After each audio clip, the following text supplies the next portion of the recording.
السلام عليكم ورحمة الله وبركاته.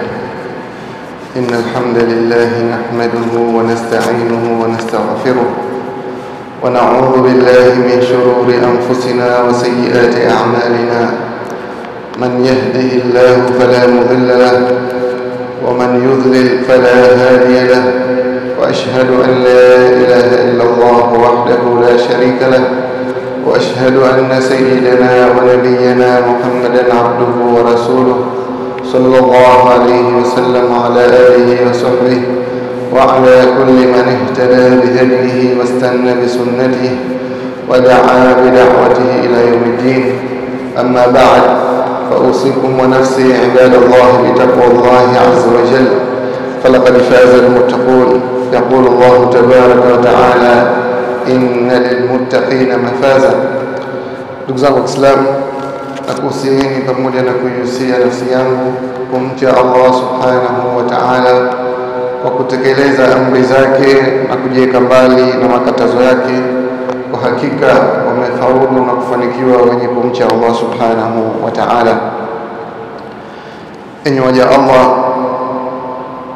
tutambue kwamba ni katika rehema zake Allah subhanahu wa ta'ala kuwajalia na kuwafanya waja wake kuwa ni wenye kutarajia radhi zake Allah subhanahu wa ta'ala, kuwa ni wenye kutarajia msamaha wake Allah subhanahu wa ta'ala, bali na kukimbilia msamaha wake Allah subhanahu wa ta'ala pamoja na fadhila zake. Na kwa hakika jambo hili la kuwa mwenye kutaraji rehema za Allah, msamaha wa Allah na fadhila za Allah subhanahu wa ta'ala, kwa hakika ni jambo kubwa ambalo ataruzukiwa mja na Allah subhanahu wa ta'ala.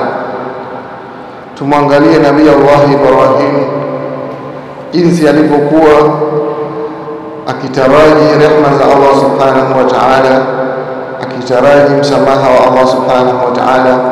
Allah subhanahu wa ta'ala anatuambia katika kitabu chake kitukufu: walladhi atma'u an yaghfira li khati'ati yawm ad-din, na ambaye Allah subhanahu wa ta'ala ndiye ambaye ninayemtarajia kunisamehe makosa yangu siku ya malipo.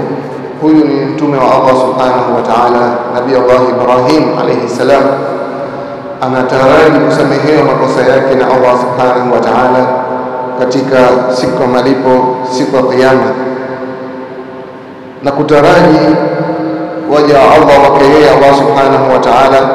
Kwa hakika jambo hili ni katika uongofu ambao kwa wanapewa waumini ambao wanafanya yale ambayo wameamrishwa na Allah subhanahu wa ta'ala, waumini ambao wanakatazika na kujiweka mbali na yale waliokatazwa na Allah subhanahu wa ta'ala. Amesema Allah subhanahu wa ta'ala: innal ladhina yatluna kitaba Allahi wa aqamus salata wa anfaqu mimma razaqnahum sirran wa alaniya yarjuna tijaratan lan tabur. Hakika wale ambao wanakisoma kitabu cha Allah subhanahu wa ta'ala na wanasimamisha swala, lakini vile vile wanatoa katika yale ambayo wameruzukiwa na Allah subhanahu wa ta'ala kwa siri na kwa wazi, hakika watu hao yarjuna tijaratan lan tabur, watu hao wanatarajia biashara isiyokuwa na hasara, yani malipo makubwa kutoka kwa Allah subhanahu wa ta'ala. Vile vile Allah subhanahu wa ta'ala anatuhabarisha kwa kusema: kul innama ana basharun mithlukum yuha ilayya annama ilahukum ilahun wahid faman kana yarju liqa'a rabbih falyamal 'amalan salihan wa la yushrik bi'ibadati rabbih ahada. Sema ewe Muhammad, hakika yangu mimi ni binadamu wa kawaida, ni binadamu mfano wenu. Yuha ilayya, ninaletewa wahi kutoka kwa Allah subhanahu wa ta'ala, annama ilahukum ilahun wahid, kwamba hakika Mola wenu ni Mola mmoja peke yake, basi faman kana yarju liqa'a rabbih, yule ambaye anatarajia kukutana na Mola wake mlezi, falyamal amalan salihan, basi afanye matendo yaliyokuwa mazuri, wala yushrik bi'ibadati rabbih ahada, wala asimshirikishe na yoyote Mola wake mlezi. Ndugu zangu wa Kiislamu, yule ambaye anatarajia ukweli wa kutarajia kukutana na Allah subhanahu wa ta'ala, hana shaka juu ya kukutana na Allah subhanahu wa ta'ala, basi siku zote anakuwa ni mwenye kukimbilia kufanya yaliyokuwa ya kheri na kuacha na kujiweka mbali yote ya shari yenye kumkera Allah subhanahu wa ta'ala. Bali kutarajia rehema za Allah subhanahu wa ta'ala ni katika sifa za watu wenye elimu, sifa za wacha Mungu, sifa za waja wake Allah subhanahu wa ta'ala waliokuwa wema, wenye kumjua Allah subhanahu wa ta'ala ukweli kabisa wa kumtambua Allah subhanahu wa ta'ala. Amesema Allah subhanahu wa ta'ala, amman huwa qanitun ana al-layli sajidan wa qa'ima yahdharu al-akhirata wa yarju rahmata rabbih qul hal yastawi alladhina ya'lamuna wal ladhina la ya'lamun innama yatadhakkaru ulul albab. Amman huwa qanitun ana al-layl, je, anayefanya ibada wakati wa usiku huku akisujudu na kusimama, yahdharu al-akhirah, mtu huyu akitahadhari na siku ya akhira, akitahadhari na siku ya mwisho, wa yarju rahmata rabbih, vile vile akitarajia rehema za Mola wake mlezi. Qul hal yastawi alladhina ya'lamuna wal ladhina la ya'lamun, sema, je, wanafanana, wanakuwa sawa wale ambao wanatambua na wale ambao hawatambui? Innama yatadhakkaru ulul albab, hakika wanaokumbuka ni watu wenye akili. Kwa hiyo wale ambao wanamkumbuka Allah subhanahu wa ta'ala, wanamtambua Allah subhanahu wa ta'ala, ukweli wa kumtambua Allah subhanahu wa ta'ala, wanamjua vizuri Allah subhanahu wa ta'ala, ndio wale wanaotarajia rehema zake ya Allah subhanahu wa ta'ala, huku wakitekeleza amri zake Allah subhanahu wa ta'ala na kujiweka mbali na makatazo yake Allah subhanahu wa ta'ala. Kwa hakika hawa ndio wanamtambua Allah subhanahu wa ta'ala. Kwa hiyo huu ni mwongozo wa waumini ambao kuwa wanatarajia rehema za Allah subhanahu wa ta'ala, lakini vile vile wanaogopa ghadhabu za Allah subhanahu wa ta'ala, wanaogopa adhabu za Allah subhanahu wa ta'ala, na wanachukua asbab za kuwafanya wamtarajie Allah subhanahu wa ta'ala na watarajie rehema za Allah subhanahu wa ta'ala. Sio unatarajia rehema za Allah subhanahu wa ta'ala, lakini huna asbabu yoyote unayochukua kwa ajili ya kutarajia rehema hizo, huna amali nzuri unazozifanya ambazo kuwa zitakufanya wewe utarajie rehema za Allah subhanahu wa ta'ala. Hivyo sivyo, mtu anayetarajia rehema za Allah subhanahu wa ta'ala ni yule anayechukua asbabu, anafanya amali za kheri, anajiepusha na maovu ambayo kakatazwa na Allah subhanahu wa ta'ala, kisha anamtarajia Allah subhanahu wa ta'ala. Ama mwenye kumtarajia Allah subhanahu wa ta'ala kwa kukaa tu bila kufanya amali zote, kukaa tu ikawa hatendi amali za kheri, kisha akamtarajia Allah subhanahu wa ta'ala, basi huyu hajamtarajia Allah subhanahu wa ta'ala. Kumtarajia kweli Allah subhanahu wa ta'ala kufanya kheri, alafu badaraji rehma, maghfira na msamaha wa Allah subhanahu wa ta'ala. Na kwa hakika Allah subhanahu wa ta'ala amewaeka wale ambao kuwa hawatarajii rehema za Allah subhanahu wa ta'ala, amewafanya watu hawa ni kama vile watu ambao tayari wameshakufa, na akawataja Allah subhanahu wa ta'ala katika sehemu nyingi katika Qur'ani tukufu pale aliposema, innal ladhina la yarjuna liqa'ana waradu bil hayati dunya wa tuma'annu biha wal ladhina hum an ayatina ghafilun ulaika ma'wahum an-nar bima kanu yaksibun.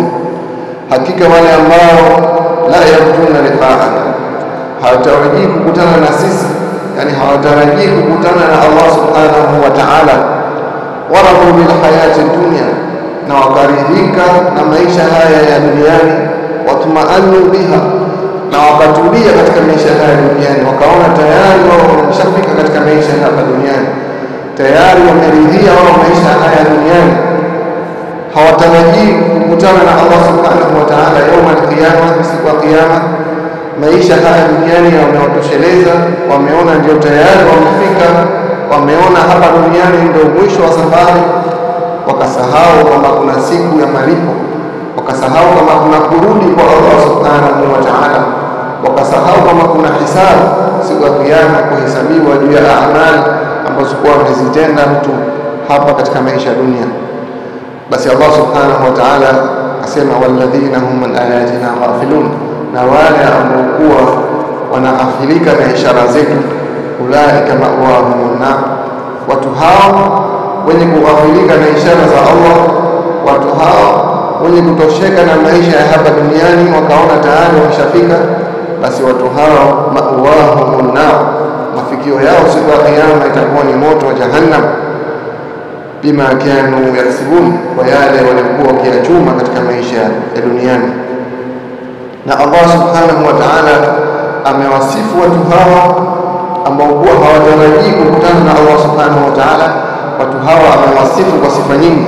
Miongoni mwa sifa ambazo kwa Allah subhanahu wa ta'ala amewasifu watu hawa ni kwamba amewasifu ni watu ambao kuwa wamekumbwa na ghafla, wameghafilika, pale aliposema Allah subhanahu wa ta'ala wa idha tutla alayhim ayatuna bayyinat قال الذين لا يرجون لقاءنا ائت بقرآن غير هذا أو بدله قل ما يكون لي أن أبدله من تلقاء نفسي إن أتبع إلا ما يوحى إلي إني أخاف إن عصيت ربي عذاب يوم عظيم.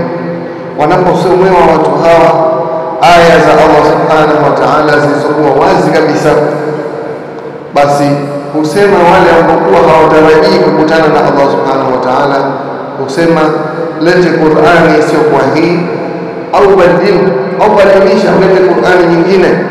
Basi Mtume sallallahu alaihi wasallam anaambiwa waambie hao, ma yakunu li an ubadilahu min tilqa'i nafsi, haikuwa kwangu mimi kubadilisha hii Qur'ani kutokana na matakwa ya nafsi yangu.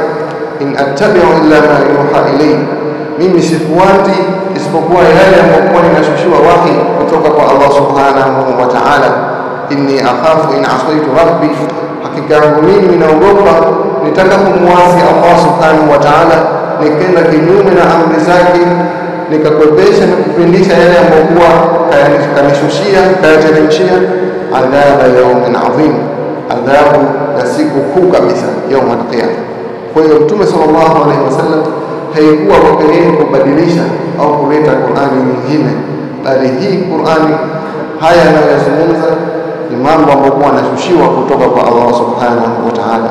Kwa hiyo watu hawa walikuwa hawatarajii kukutana na Allah subhanahu wa ta'ala, kutaka kubadilisha Qur'ani, kutaka ilende Qur'ani isiyokuwa hii ili iendane na yale ambayo wanayataka katika mambo ya upotofu, iendane na yale wanayotaka katika mambo ya starehe za kipuzi za kidunia, ya starehe ambazo hazina maana, na kujiweka mbali na kumtii Allah subhanahu wa ta'ala. Lakini vile vile Allah subhanahu wa ta'ala, watu hawa ambao hawatarajii kukutana na yeye siku ya kiyama, Allah subhanahu wa ta'ala kawasifu ya kwamba watu hawa ni watu wenye kiburi, bali ni watu wenye kupindukia katika kutakabbar na kujiona wao ni bora nafsi zao. Allah subhanahu wa ta'ala amesema kuhusiana na watu hawa, waqala alladhina la yarjuna liqa'ana, na walisema wale ambao hawatarajii kukutana na sisi, laula unzila alaina almalaika, lau kwa nini sisi hatuteremshiwi malaika, au nara rabbana, au kwa nini sisi hatumuoni Mola wetu, laqad istakbaru fi anfusihim, wa hakika hao wametakabbar nafsi zao, wamejiona nafsi zao ni bora zaidi, wa atau utuwan kabira, na wakapindukia katika kutakabbar na kujiona kibri na kujiona wao ni bora. Kwa hakika watu hawa ni watu ambao kuwa wamepanda kibri, wametarajia kusema kwa nini hatushushiwi sisi malaika, ikawa hawa malaika wanaleta amri kutoka kwa Allah subhanahu wa ta'ala moja kwa moja, au kwa nini hatumuoni huyo Allah subhanahu wa ta'ala akaweza hatupa hizi amri ambazo kwa kazileta kupitia mtume. Hii ni aina fulani ya kibri na kujiona kwamba wao ni watu wakubwa, wao ni waheshimiwa, wao ni watu wenye vyeo vikubwa. kwamba wanataka washushiwe malaika awe ndio wenye kuwaonya, awe ndio malaika wanaleta amri hizi za Allah subhanahu wa ta'ala, au aje yeye mwenyewe Allah subhanahu wa ta'ala. Kwa hakika hichi ni kiburi kikubwa ambacho kwa watu hao walikipandisha na kuzitukuza nafsi zao na kuziona nafsi zao ni bora kabisa. Ndugu zangu wa Kiislamu, vile vile sunna ya Mtume Muhammad sallallahu alaihi wasallam imebainisha na kuweka wazi juu ya msingi huu wa kutarajia rehema za Allah subhanahu wa ta'ala. Imeweka wazi juu ya tabia hii iliyokuwa nzuri kabisa pale ilipopokewa kutoka kwa Mtume Muhammad sallallahu alaihi wasallam kwamba Jabir bin Abdullah radhiallahu anhu alimsikia Mtume Muhammad sallallahu alaihi wasallam akisema kabla ya mauti yake kwa siku 3 nyuma, akisema maneno haya yanafuata: la yamutanna ahadukum illa wa huwa yuhsinu dhanna billahi azza wa jalla, asife mmoja wenu isipokuwa anakufa hali ya kuwa ana dhanna nzuri na Allah subhanahu wa ta'ala, ana dhanna nzuri, anamfikiria vizuri Allah subhanahu wa ta'ala. Leo hii kuna watu ambao kuwa yustihuna dhanna billah, wanamdhania vibaya Allah subhanahu wa ta'ala, wanaona Allah subhanahu wa ta'ala kama vile kawadhulumu kutokana na hali zao mbalimbali walizonazo, na wakati Allah subhanahu wa ta'ala tayari kashakataa dhulma kwa nafsi yake, kakataa dhulma kwa waja wake, kakataa dhulma kabisa katika ulimwengu wote, na hakuwa Allah subhanahu wa ta'ala dhalam lil'abid, mwenye kuwadhulumu waja wake. Kwa hiyo kuna watu wanadhana mbaya na Allah subhanahu wa ta'ala kutokana na hali yake aliyopo, pengine ni hali duni. Anaona, je, mimi Allah subhanahu wa ta'ala haioni hii hali yangu, hanifikirii, au kanitelekeza, kanitupa, kanisahau? Anafikia hadi mtu anaweka dhana mbaya juu ya Allah subhanahu wa ta'ala, wakati Allah subhanahu wa ta'ala ni mwenye kufungua milango yake kwa waja wake wote, anawaruzuku, anawapa riziki, anawapa neema mbalimbali. Kwa hiyo Mtume sallallahu alaihi wasallam akakataza jambo hili kwa kusema asije akafa mmoja wenu hali ya kuwa ana dhana mbaya na Allah subhanahu wa ta'ala, bali mtu amfikirie Allah subhanahu wa ta'ala kwa dhana iliyokuwa mzuri. Ndugu zangu wa Kiislamu, hakika kutarajia kwa Allah subhanahu wa ta'ala, jambo hili lina tafsiri nyingi katika Qur'ani tukufu.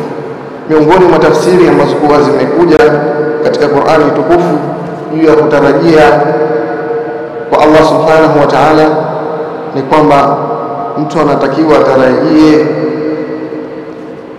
ni kwamba neno hili limekuja kwa maana ya hofu, kumwogopa Allah subhanahu wa ta'ala. Na katika maana hii anasema Allah subhanahu wa ta'ala, ma lakum la tarjuna lillahi waqara, na nini nyinyi, kwa nini hamuogopi Allah subhanahu wa ta'ala, hamuogopi adhabu za Allah subhanahu wa ta'ala? Hii ni katika maana ambayo imekuja neno hili arraja, kutarajia kwa Allah subhanahu wa ta'ala. Lakini vile vile katika maana hii ya kutarajia amesema Allah subhanahu wa ta'ala, innahum kanu la yarjuna hisaba, hakika yao walikuwa hawaogopi hisabu, hawaogopi kusimamishwa na Allah subhanahu wa ta'ala siku ya kiyama na kuhesabiwa hiyo matendo ambayo walikuwa wameyafanya. Lakini katika maana zake neno hili ya raja ni kwamba atamu fi rahmatillah, ni kule mtu kutarajia thawabu, malipo, rehma za Allah subhanahu wa ta'ala. Amesema Allah subhanahu wa ta'ala, ulaika yarjuna rahmatallahi wallahu ghafurur rahim, hao ndio ambao wanatarajia rehma za Allah subhanahu wa ta'ala, na Mwenyezi Mungu ni mwingi wa msamaha na mwingi wa kurehemu. Ndugu zangu wa Kiislamu, na katika maana zilizokuja neno hili ni kutarajia thawabu za Allah subhanahu wa ta'ala. Amesema Allah subhanahu wa ta'ala, yarjuna tijaratan lan tabur, wanatarajia biashara isiyokuwa na hasara, yani malipo yaliyokuwa makubwa kabisa mbele ya Allah subhanahu wa ta'ala. Ndugu zangu Waislamu, tutambue kwamba jambo hili la kutarajia thawabu na rehma za Allah subhanahu wa ta'ala ni katika rehma zake yeye Allah subhanahu wa ta'ala kuwajalia waja wake kwamba wanatarajia rehma zake Allah subhanahu wa ta'ala. Na katika mambo ambayo kuwa ni lazima kwa muumini, ikiwa jambo hili halipitikii katika akili yake kutarajia rehema za Allah subhanahu wa ta'ala, basi anatakiwa ajitathmini kwa nini hatarajii rehema za Allah subhanahu wa ta'ala, kwa nini hatarajii maghfira, msamaha wa Allah subhanahu wa ta'ala yaum al-qiyama, siku ya kiyama. Lakini vile vile achukue sababu ambazo zitamfanya yeye awe ni mwenye kutarajia rehema, msamaha, maghfira ya Allah subhanahu wa ta'ala. Na katika kuchukua sababu hizo, kuna sababu nyingi ambazo zinaweza kumfanya mtu aweze kutarajia rehema za Allah subhanahu wa ta'ala. Jambo la kwanza ni mwanadamu kukumbuka fadhila za Allah subhanahu wa ta'ala kwake yeye. Anapokumbuka fadhila za Allah subhanahu wa ta'ala, anapokumbuka rehema za Allah subhanahu wa ta'ala kwake yeye, basi jambo hili kumpelekea katika kutarajia msamaha na maombezi ya Allah subhanahu wa ta'ala siku ya kiyama. Na fadhila za Allah subhanahu wa ta'ala ni nyingi, kuanzia kutuletea mtume ambaye kuwa anatuongoza, lakini vile vile kutuongoza katika dini ya Uislamu, kwa sababu si wote ambao kuwa wamepata neema hii ya kuongozwa katika dini ya Uislamu. Kuna ambao wamezaliwa wakabadilishwa dini, kuna ambao wamezaliwa katika nchi za kikafiri wasiweze kuiona haki katika umri wao mdogo, kuna ambao wamepitia mitihani mbalimbali ikaweza kuwaepusha na rehema hii na fadhila hii ya Allah subhanahu wa ta'ala ya kuzaliwa katika dini na kuongozwa katika dini iliyokuwa sawa sawa. Kwa kuongozwa katika dini ni miongoni mwa fadhila za Allah subhanahu wa ta'ala, wala si ujanja wa mtu.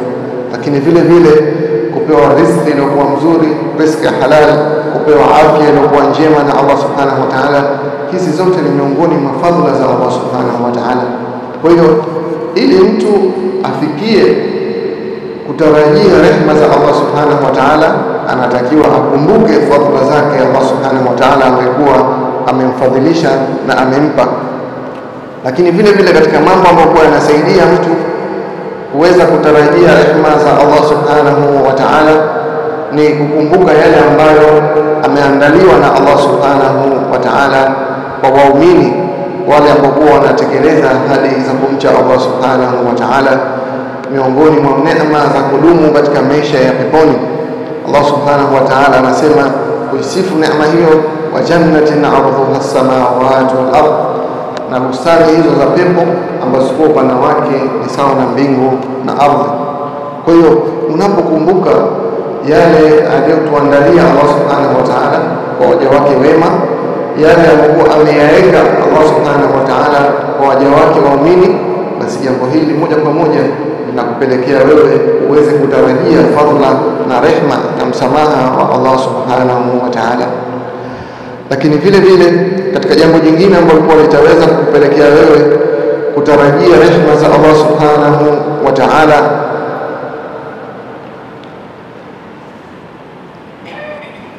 ni kufikiria vile vile yale mambo mazuri ambayo kwa Allah subhanahu wa ta'ala ameyaweka, ambayo kwa amewaandalia wacha Mungu wenye kutekeleza amri zake yeye Allah subhanahu wa ta'ala. Lakini vile vile aliyoyaweka katika kutekeleza amri zake Allah subhanahu wa ta'ala na kujiepusha na makatazo yake. Kule kujiepusha na makatazo ya Allah subhanahu wa ta'ala, basi peke yake kunakufanya wewe upate malipo mbele ya Allah subhanahu wa ta'ala. Waman hamma bisayyi'atin falam ya'malha kutiba lahu hasana. Imepokelewa kutoka kwa Mtume Muhammad sallallahu alaihi wasallam kwamba yule amekuwa atanuia, ataweka nia ya kutekeleza jambo ovu, ataweka nia ya kutaka kufanya jambo ovu la kumwasi Allah subhanahu wa ta'ala, kisha akabadilisha mawazo yake asilitende lile ovu ambalo tayari alikuwa nia, basi mtu huyo kutiba lahu hasana, huandikiwa jema mbele ya Allah subhanahu wa ta'ala kwa kule kuacha kutekeleza jambo lilokuwa ovu. Ibadallah, enyi waja Allah, tujitahidini kutarajia rehema za Allah subhanahu wa ta'ala, wala tusiwe wenye kukata tamaa na rehema zake Allah subhanahu wa ta'ala pamoja na msamaha wake Allah subhanahu wa ta'ala, kwa sababu rehema za Allah subhanahu wa ta'ala na msamaha wake ni pana zaidi kuliko adhabu yake Allah subhanahu wa ta'ala. Na tuchukue kwamba inatutosha kuzingatia kwamba Allah subhanahu wa ta'ala yeye mwenyewe anatuita sisi tukimbilie kwake yeye kwa kumwomba msamaha. Fafiru ila Allah, kimbilieni kwa Allah subhanahu wa ta'ala. Na vile vile Allah subhanahu wa ta'ala anasema wa inni la ghafaru liman taba wa amana wa amila salihan, ni mwingi wa kusamehe kwa yule ambaye atatubia na akaamini na akafanya matendo yaliyokuwa mema. Lakini vile vile Allah subhanahu wa ta'ala amesema wa idha sa'alaka ibadi anni fa inni qaribun ujibu da'wata ad-da'i idha da'an falyastajibu li wa liyu'minu bi. Na watakapokuuliza wewe Muhammad waja wangu kuhusiana na mimi, basi waambie hakika mimi qaribun, nipo karibu, ujibu da'wata ad-da'i, najibu naitikia maombi ya yule mwenye kuomba, idha da'ani, pale atakaponiomba, falyastajibu li, basi na wanitikie mimi, waliu'minu bi, na waniamini mimi, la'allahum yarshudun. Ndugu zangu Waislamu, tumcheni Allah subhanahu wa ta'ala, tutekeleze amri zake Allah subhanahu wa ta'ala, na tutarajie kheri kutoka kwa Allah subhanahu wa ta'ala kwa kufanya matendo yaliyokuwa mazuri na kujiepusha na matendo yaliyokuwa maovu. Usiwe mwenye matarajio halafu uchukue asbabu ya kukufikisha katika matarajio yale. Kwa umekaa tu umestarehe, hutendi matendo mema, halafu ukasema mimi natarajia rehema za Allah. Rehema za Allah ni kubwa kwa waja wake, atanisamehe, ataniingiza katika pepo yake. Matarajio haya ni katika matarajio ambayo huwa hayatakiwi mbele ya Allah subhanahu wa ta'ala, kwa sababu matarajio anayotaka Allah subhanahu wa ta'ala ni yale yanayopelekea mtu kuchukua sababu kutekeleza amali za kheri, kisha anamtarajia Allah subhanahu wa ta'ala amsamehe pale padogo alipoteleza, pale padogo alipokosea. Isiwe wewe matendo yako yote ni habaan maghfura, ni vumbi lenye kuperuka tu, kuna amali za kheri kumtia Allah subhanahu wa ta'ala, alafu ukasema mimi natarajia rehema za Allah. Huko sikutarajia rehema za Allah subhanahu wa ta'ala, huko ni kusubiri adhabu ya Allah subhanahu wa ta'ala, waliyadhu billah. Tunamwomba Allah subhanahu wa ta'ala atuwafikishe katika kutenda matendo yaliyokuwa mazuri ambayo anaridhia, lakini vile vile tunamwomba Allah subhanahu wa ta'ala atusamehe madhambi yetu tuliyofanya na atupe rehema zake Allah subhanahu wa ta'ala hapa katika maisha ya dunia na kesho akhira. Sallallahu ala sayyidina Muhammad wa alihi wa sahbihi wasallam, wala hawla wala quwwata illa billahi al-aliyyil azim.